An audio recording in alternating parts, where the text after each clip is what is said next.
Well, as you can hear right off the bat, we're not in great shape over here at Panther-Lair.com, YouTube.com/Panther-Lair.com. Had a bit of the old laryngitis creep up on me over the weekend, apparently. Somehow lost my voice. I started losing my voice on Friday. It started going out Friday afternoon. And then Friday night, I coached not one, but 2 youth basketball games. And let me tell you, even if your voice was at full strength, you would probably find yourself losing it a bit after coaching 2 youth basketball games. So sure enough, by Friday night, there was not a lot left. Didn't really improve much over Saturday or Sunday. And so here we are recording the Morning Pitt to get your week started and not sounding great. I know it doesn't sound good. I apologize for that. If you want to turn it off right off the bat, I understand as well. I thought about making this just a written word version of the Morning Pitt and just type a bunch of stuff out, but where would be the fun in that? I thought I could type it all out and just run it across the screen as captions while I just sit here silently. Like that, but that'd be a bit ridiculous. I don't know how many people would stick with it through the video. So I can't really promise that I'm going to stick with it real long through this video. We're going to shoot for 10 or 15 minutes rather than the 20 we usually do.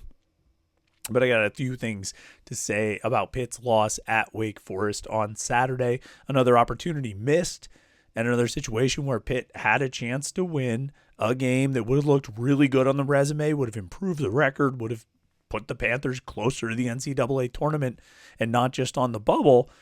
And they failed. They fell short once again. And this is just such a recurring theme of falling short in opportunities, missing opportunities to get that win that helps you become more of a lock to get into the tournament. And there's still a lot of time left. There's still 10 games left in the regular season. And so there's plenty of time to play themselves into the tournament field. But a line that I said on Saturday, or maybe it was Sunday morning, I forget, and I'll probably repeat it a lot here, is, they've won some of these games. They won against Syracuse. They won against North Carolina.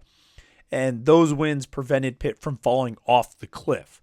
But what they failed to do is win some of these other games. Clemson, Florida State, Louisville, Wake Forest. These games that could have moved them back from the cliff, right? Like they're avoiding the fall, because if you lose some of these, if you had lost to Syracuse, you lose to North Carolina, you lose to Syracuse at home, or any of these home games coming up, it's going to sink you. You are going to fall off the cliff and have a very, very slim chance of making the NCAA tournament. And so it's good that they've avoided that, and they'll need to avoid it. But you need some of these other wins to move you further away from the cliff. And that's what they've been unable to do. That's where they've failed thus far. And I'm not saying you have to beat Duke, I guess you could say, Duke is the one that really stands out the most as being like a pretty unwinnable game. Although even in that one, they managed to make it at least a little bit competitive in the second half. They almost made it competitive in the second half before ultimately getting destroyed.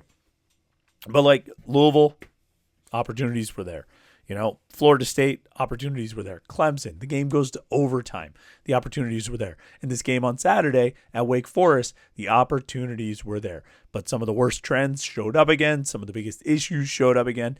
And it wasn't necessarily rebounding this time. It's often rebounding. It really wasn't. In this game, Pitt actually won the rebounding battle. They won the boards 28-27. There were just a lot of other issues that crept up and cost Pitt. And they were familiar issues. There were things we've seen hurt this team over the whole season.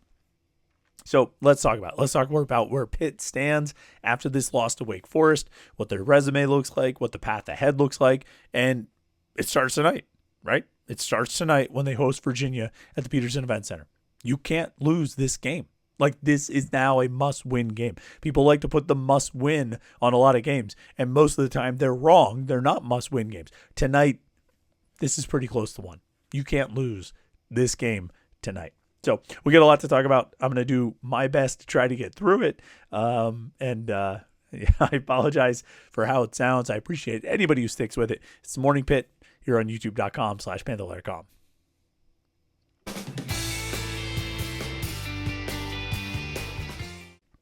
Now, before you jump too far off the ledge, and I certainly wouldn't begrudge you the right to do so, and I wouldn't hold it against you if you chose to do so. But before you jump too far off the ledge, remember that things can always turn around. Last year's Pitt team, after 9 ACC games, which is where actually Pitt's up to 10 ACC games right now, but at one point last year, or after 9 ACC games, Pitt was 12-8 overall and 3-6 in the ACC. No, they won their next game, and the one after that, and the one after that, and the one after that, and the one after that. They won 5 in a row after starting 3-6 in the conference, and won 9 out of their final 11 to ultimately put themselves in position to be right there on the cusp of the bubble. This year's team is ahead of last year's team in the record, right? 14-7, 5-5 versus last year being 13-8, 4-6 after 21 games overall and 10 games in the ACC.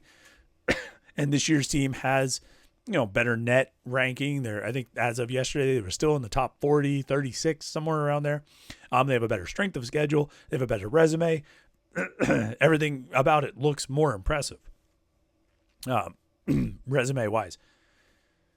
I had to pause a second there to try and clear my throat. It's the worst thing. I was reading about laryngitis. I don't know if I have laryngitis or not. I lost my voice. But it says when you have laryngitis, don't clear your throat. Do you know how hard it is not to clear your throat after someone tells you don't clear your throat? It's almost impossible. So this team, record-wise, is slightly ahead of where last year's team was, and their resume looks better. Last year's team had the win at Duke by this point. This year's team has the win at Ohio State. And again, a better non-conference strength of schedule, which was a big thing held against them last year. One big problem. One big issue that has dogged this team all year. It continues to dog this team. It has dogged this team throughout the ACC schedule is the slow starts. Pitt has trailed by at least 6 points in the first half of every ACC game so far. They have trailed by double digits in 4 out of 10 conference games in the first half. They have trailed by at least 9 points in 7 out of 10 ACC games so far, just in the first half. They trailed Virginia Tech by 8. They trailed Cal by 16. They trailed Stanford by 9. And they came back and won those games. Duke, they trailed by 11 in the first half. Louisville was the closest in the first half. They only trailed by 6.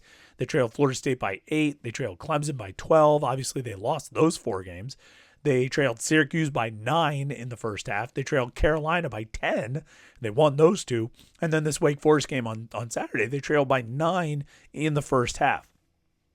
Now, what's particularly frustrating about these stats is in really all 10 of those games, obviously they came back and won 5 of them, but even in the 5 they lost, Duke, Louisville, Florida State, Clemson, and Wake Forest, they were able to be competitive. Clemson, they send to overtime. Wake Forest, they lose by 2.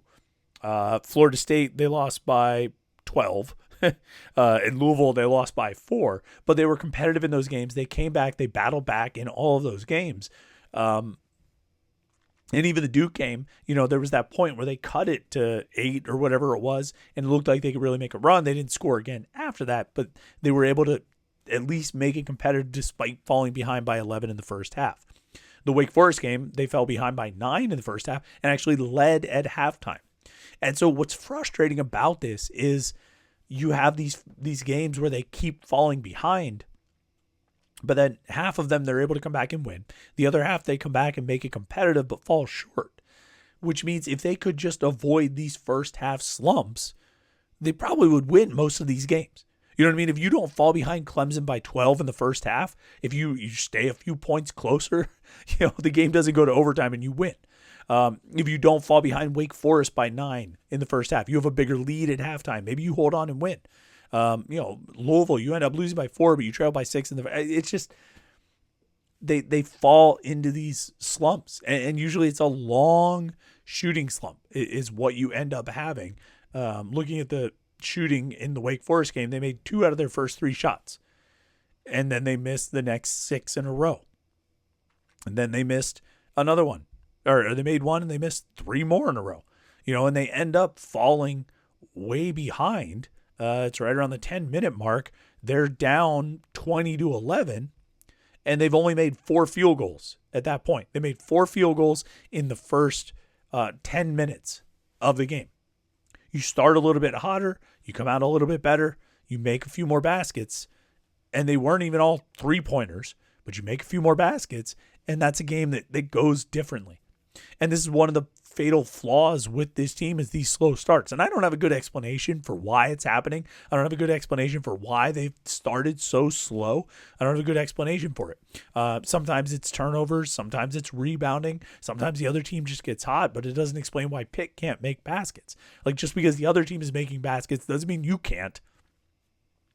I think, and even looking at like the shots, like they're not, you've got Zach Austin attempting a 3.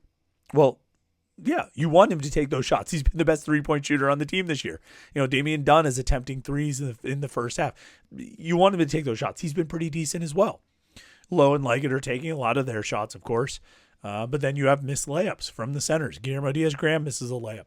Cam Corrin misses a layup. There needs to be more consistency on offense because there's not going to be a lot of consistency on defense. And this is the other problem with this team right now is they're not a very consistent or really very good defensive team. I think they've got a few individual defensive players who are pretty good. I think Damian Dunn is pretty good defensively. I think Ishmael Leggett is pretty good defensively. I think Zach Austin, obviously, with what he can do with the block shots, that's good. But I don't think Jalen Lowe has been great defensively. Obviously, you don't have hardly anything in terms of post defense. And so you're vulnerable in a lot of ways. Jalen Lowe can get beat off the dribble. For all his quickness that he has on offense, he can get beat off the dribble. And you really don't have the post offense to defend in the lane. And so Wake Forest ended up, where was the stat here, with 22 points in the paint. Now, Pitt had 24, but that's a lot of scoring that Wake Forest was able to produce. Pitt generally took care of the ball, pretty well against Wake Forest, only 8 turnovers. Obviously, the fouls were an issue, but the fouls were an issue with both of these teams. There was a combined total of 36 fouls called in this game, combined total of 42 free throw attempts. And shout out to Pitt, man. They went 20 of 20. This was a game where Pitt won the rebounding battle, only committed 8 turnovers, and was a perfect 20 of 20 from the free throw line. If I told you those 3 components were at play, that Pitt was going to have a game where they won the rebounding battle, committed less than 10 turnovers, and made all 20 of their free throw attempts, and would you expect them to win? The answer would be absolutely. You would absolutely expect Pitt to win that game. But they didn't. Why didn't they? Well, they had the slow start. Why did they have the slow start? Well, because their guys weren't shooting. Zach Austin goes 1 of 7 from the floor. And that's all from 3. And it's fine. You want him taking those shots because he's made a lot all season long.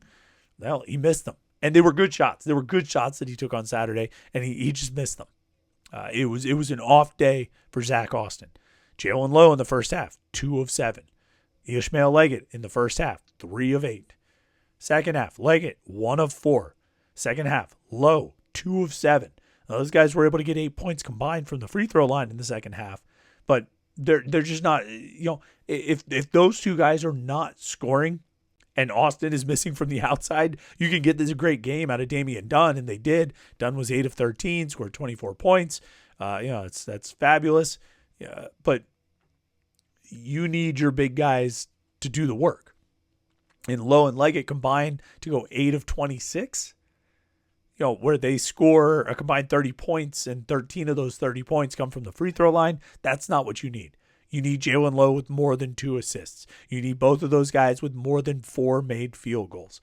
They minimize the turnovers. That's great, but they've got to score. This is a team that's going to have to score, and they're going to need their players, their big players, the lead guys, to make baskets and put up points. And if they have a game like this, never mind that Leggett and Lowe scored 30 points. They missed, 8 of 26, so they missed 18 shots. 18 times Those guys took a shot and missed. Pitt ended up with 8 offensive rebounds. 4 of those were team rebounds. The only individual players who recorded a offensive rebound. I'm sorry, I said 8 offensive rebounds. 4 of those 8 offensive rebounds were team rebounds. The only 4 players who recorded an offensive board, Leggett had 1, Lowe had 1, Austin had 1, and Guillermo had 1. When you're missing that many shots, and they finished the game shooting 43%, but I mean, when your guards who take the majority of the shots shoot like that, and Austin goes 1 of 7, you better do better than 4 offensive rebounds. But they didn't. So another, tough game, and our good friend DT Pitt said it, and I'm not going to pay him a commission for this. If he doesn't want me to steal his stuff, he should stop saying such good stuff and important stuff and knowledgeable stuff. But he said this, in a vacuum, it's not a bad loss. It's a quad 1 loss on the road against a quality team, and you fell short by 2 points. Outplayed them in stretches, got outplayed in stretches. In a vacuum, it's not bad. But in the bigger picture of the whole season, where you have, again, another missed opportunity, they're adding up. And the number of opportunities that you have is dwindling. So you've got to get one of these somewhere in here. You've got to get one of these. You've got to get, at North Carolina next Saturday. You've got to get at SMU. You've got to get at Notre Dame. You've got to get at Louisville. You've got to get at NC State. You've got to win one or more of these road games that are coming up, because they keep missing these opportunities. And then every time you miss those opportunities, it leaves you vulnerable to getting really sunk if you blow it in one of these games like Virginia or Georgia Tech or Miami or Syracuse. It's a dangerous game. They are playing a dangerous game. We'll see how it goes. We'll find out tonight. They'll play Virginia. Peterson Event Center, 7 o'clock game. Looking forward to that. We'll be there covering the game with lots of coverage from it, of course, with interviews, press conferences, and everything. If my voice is any better, maybe I'll do a Morning Pitt after the game, but we'll see about it. Either way, we will talk about it this week. Don't forget to like and subscribe so you never miss any of our Pitt video content. It doesn't always sound like this. If this is the first time, if this is the first time you're tuning in, we usually sound a little bit better than this, I hope. See, it's really hard not to clear your throat. But hopefully we'll get it better by tomorrow. Thanks for tuning in. Thanks for bearing with us. Have a good Monday. We'll catch up with you tomorrow on the Morning Pitt right here on youtube.com/Panther-Lair.com.